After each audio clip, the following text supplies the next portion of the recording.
Desgosto nos playoffs. O Packers perde para a equipe do San Francisco 49ers e dá adeus à temporada de 2023. O que aconteceu nessa partida? As principais análises instantâneas desse jogo, números, detalhes e tudo mais que traduz essa partida e a derrota do Green Bay Packers por 24-21 em Santa Clara. Além de, claro, uma projeção inicial para o que vem por aí no futuro da equipe de Green Bay. Está começando mais esse conteúdo aqui no canal do Cheeseheads Brasil.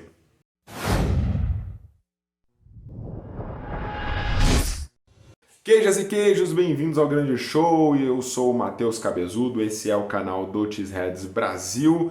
Vocês são os nossos convidados a ficar com a gente. O canal do Cheeseheads Brasil vai falar de Packers o ano inteiro, é claro, e como sempre, vídeos novos todas as semanas, além de lives no nosso canal, todas as semanas também para a gente falar sobre Green Bay Packers, NFL, tudo aqui no nosso canal. Então deixa o teu like e o teu comentário, eu quero saber aí a tua opinião também, te inscreve para não perder nada, porque a gente vai ficar aqui o ano inteiro falando de Packers e NFL com vocês. Muito bem, o Packers acabou perdendo nos playoffs aqui no Divisional Playoffs contra a equipe do San Francisco 49ers. É um jogo onde o Packers viu muita esperança de conseguir, de fato, vencer o seed número 1 da NFL. Isso é incrível. O Packers foi até Santa Clara, depois de uma vitória incrível contra o Dallas Cowboys, para vencer o 49ers e chegou a estar realmente muito próximo disso.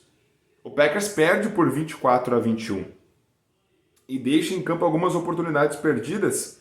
E eu vou trazer para vocês aqui aquilo que aconteceu nesse jogo que traduz esse resultado final dessa derrota aqui do Green Bay Packers. Primeiro ponto aqui em relação ao Red Zone. O Packers converteu apenas 2 touchdowns em 5 idas à Red Zone. Esse foi um dos principais calcanhares de Aquiles de Green Bay. O Packers não conseguiu finalizar as jogadas na Red Zone. Apesar de que o Green Bay Packers conseguiu dominar um relógio, a linha ofensiva do Packers jogou muito bem. Os recebedores bloqueando, Aaron Jones conseguiu uma penetração no jogo corrido muito boa. A linha ofensiva surpreendente mesmo, dominando o Nick Bosa e companhia. Né? Então, o Packers com uma estratégia acertada de correr bastante pelas laterais, conseguindo dominar o relógio. Em dado momento do jogo ali no segundo período, o Packers tinha 3 vezes mais tempo de posse de bola do que o 49ers lá no Levi's Stadium. O jogo se equilibrou depois, mas o Packers conseguiu muito bem construir as suas campanhas. Mas isso foi cabal. O Packers não conseguiu finalizar na Red Zone contra a forte defesa do 49ers. A gente sabe, era muito forte, mas se o Packers quisesse ter uma chance melhor, precisava, de fato, vencer na Red Zone. Não conseguiu. Apenas duas conversões de touchdown em 5 idas à Red Zone. Turnovers. O Packers perdeu a batalha dos turnovers com 2 turnovers cometidos, nenhum do San Francisco 49ers. O Packers acabou perdendo essa batalha dos turnovers. Teve a última interceptação do Jordan Love, até engraçado, né? O Packers perdeu anteriormente com Aaron Rodgers pro 49ers com uma interceptação para lá de esquisita, desnecessária no último lance. Mesma coisa aconteceu agora com o Jordan Love contra o mesmo 49ers, também com um erro de special teams, que a gente vai falar logo mais. Mas, assim, o Packers teve esses turnovers, né, com o Jordan Love, 2 interceptações, e assim, o Jordan Love realmente não jogou bem no todo, né, especialmente no último quarto. Eu achei que ele sentiu o jogo naquele momento, não conseguiu mais tecnicamente fazer o que vinha fazendo, mas a característica do Jordan Love se manteve, a sua principal: resiliência e frieza. E é isso que a gente precisa de um quarterback de elite. A capacidade de sair em momentos de grande estresse. E o Jordan Love fez isso. Conseguiu sair desses momentos de estresse na partida, construir aí situações favoráveis. No último quarto, como eu falei, não conseguiu aí botar pressão na bola, errou alguns passes realmente bola atrás, não conseguiu converter algumas terceiras descidas que eram cruciais para o Packers, não jogou bem. No todo, ele teve aqui 194 jardas, 2 touchdowns, 2 interceptações, 5.7 de média e 21 passes completados em 34 tentativas, mas foi isso que aconteceu, né? A batalha dos turnovers perdida, 2-0. Apenas 33 jardas conquistadas pelo meio do campo no jogo aéreo, em 16 passes no meio. Isso fez bastante diferença e, assim, Fred Warner é um jogador maravilhoso, disse até no outro vídeo que é um cara que eu queria muito ter uma jersey, sou muito fã desse cara. Ele é bom demais. Mas, assim, eu não entendi um pouco por que o LaFleur, em dado momento, não explorou mais o play action com bootleg, né? Então, assim, o Packers estava correndo muito pela lateral e correndo bem pela lateral. Tucker Kraft, Jalen Reed bloqueando o Nick Bosa num snap foi maravilhoso. Dontavius Wicks, todo mundo bloqueando muito bem. Aaron Jones correndo pela lateral. A linha ofensiva do Packers dando tempo. A linha ofensiva do Packers dominou a linha defensiva do 49ers no primeiro tempo. Dominou. Então, assim, eu esperava um pouquinho mais de bootlegs. Né? Aquele play action bem lá no fundo, o quarterback volta, faz o passe correndo, faz o passe em movimento fora do pocket. Né? Eu esperava um pouquinho mais de play actions aqui do Green Bay Packers. E também mais play actions no under center para explorar o meio do campo, já que o Packers estava correndo bem com a bola. Mas aqui apenas 33 jardas passadas no meio. Na defesa, apenas um sack, mais 6 hits no quarterback Brock Purdy. A defesa do Packers conseguiu deixar o Purdy desconfortável. Teve uma interceptação dropada pelo Darnell Savage, que era uma pick six no início do jogo, ia ser um 10-0 com uma pick six. Darnell Savage não conseguiu computar a pontuação. Rashan Gary não consegue aparecer. Não consegue aparecer. Rashan Gary, amo o jogador, gosto muito do jogador, mas não consegue aparecer no momento decisivo. Não consegue encostar no quarterback. Tem que derrubar o quarterback. Tem que computar os sacks. Pressões não são mais importantes que sacks. Não são. Não adianta o jogador ter 10 sacks e nenhuma pressão no ano, mas a gente sabe que na NFL nenhum jogador que tem 10 sacks não computa pressões. Então é lógico que se tu tem os sacks, tu tem muito mais pressões e tu incomoda o adversário, né?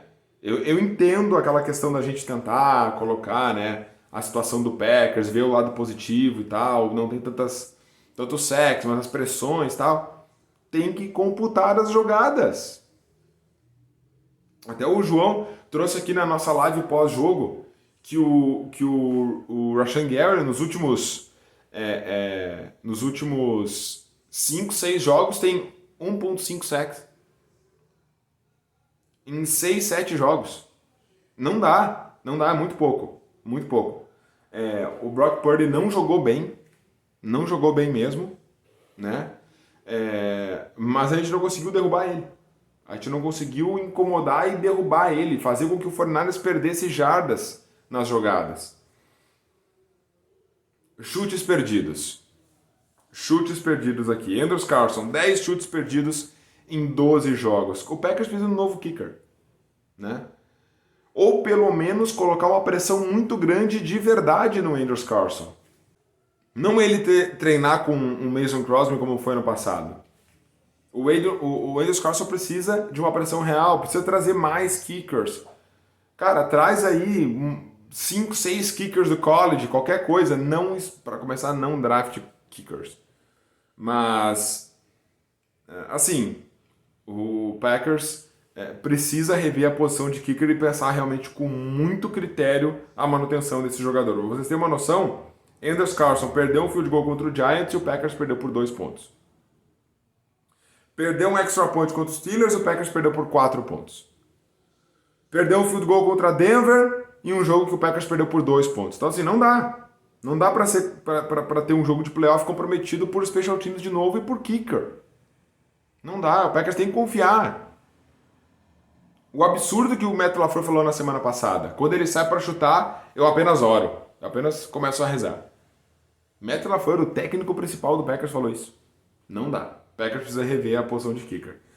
Aaron Jones, quinto jogo consecutivo atingindo 100 jardas corridas, média de 6 jardas por tentativa. A maior marca da história dos Packers, né? Aaron Jones, quinto jogo de 100 jardas corridas. Incrível o desempenho aqui do Aaron Jones. Christian McCaffrey, no 49ers, embora ele tenha quase atingido aqui as 100 jardas, os Packers conseguiram limitar o impacto do Christian McCaffrey. Então ele teve aqui 3,6 jardas por tentativa de corrida depois, ou melhor dizendo, excluindo uma corrida que ele teve de 39 jardas. Então ele teve aqui 98 jardas, mas 39 em apenas uma corrida. Fora essa grande corrida, 3,6 jardas por tentativa. O Packers conseguiu limitar aqui o impacto do Christian McCaffrey. Mas aqui a gente tem realmente essas grandes oportunidades perdidas, né? A interceptação do Savage, que não foi computada, perdeu a interceptação, que deveria ser até uma pick six. Aquela quarta descida que o Packers não desafiou, e foi uma marcação horrorosa da arbitragem, horrorosa, horrível, arbitragem horrível, isso é bem verdade, é bom destacar. Mas assim, aquela quarta descida a gente devia ter desafiado, eu não entendi porque o LaFleur não desafiou, quem é que não mandou ele desafiar. Alguns lances da arbitragem realmente bastante vergonhosos aqui, né? Teve aquele intentional grounding antes do touchdown do George Kittle, que o Brock Purdy joga a bola para absolutamente ninguém. O face mask no Aaron Jones, que foi o drive de touchdown também, então tanto faz aqui. Mas alguns lances aqui que o Packers acabou perdendo. A própria interceptação aqui do Jordan Love, como eu falei. O Keyshawn Nixon também dropou outra interceptação, né? Outra interceptação do Keyshawn Nixon aqui. O passe incompleto no Aaron Jones, uma terceira descida, que o Packers teve que ir para o chute. Erro de field goal. O Packers não conseguindo conter as terceiras descidas longas do 49ers. E aí a gente acabou vendo o Packers perder por 24-21. Bem, o jogo em si, que é o objetivo da nossa análise aqui, esse jogo a gente acabou perdendo muitas oportunidades. A gente acabou realmente deixando de conquistar, ficou aquele gostinho de dava mais. A gente poderia ter ganho do 49ers. Eu acho que o futuro é brilhante em Green Bay, mas a equipe de Green Bay, a instituição, não estou falando aqui de LaFleur, não estou falando aqui de Jordan Love, eu estou falando a instituição Packers tem que ter senso de urgência para voltar à final de conferência e para voltar a disputar um Super Bowl. Desde 2010.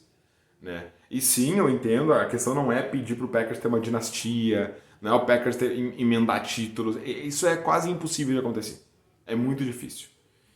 Mas o Packers precisa voltar para o Super Bowl, precisa ganhar o Super Bowl de novo, já faz aí, né?